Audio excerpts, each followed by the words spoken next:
బాలీవుడ్ సల్మాన్ ఖాన్ పై fans మండిపడుతున్నారు. భారత్ పాక్ మధ్య cease fire పై స్పందించిన సల్మాన్ ఖాన్ ఎక్స్ లో పోస్ట్ పెట్టారు. ఇది చూసిన వెంటనే నెటిజన్లు సల్మాన్ పై మండిపడ్డారు. ఇన్ని రోజులు ఎందుకు సైలెంట్ ఉన్నారని, ఆపరేషన్ సింధూర్ పై ఎందుకు స్పందించలేదని కామెంట్స్ పెడుతున్నారు. దీంతో సల్మాన్ వెంటనే తన ట్వీట్ తొలగించారు.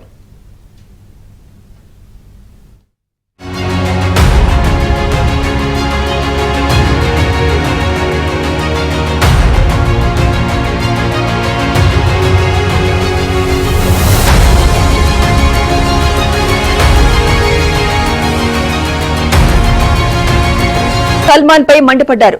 ఇన్ని రోజులు ఎందుకు సైలెంట్ ఉన్నారని, ఆపరేషన్ సింధూర్ పై ఎందుకు స్పందించలేదని కామెంట్స్ పెడుతున్నారు. దీంతో సల్మాన్ వెంటనే తన ట్వీట్ తొలగించారు.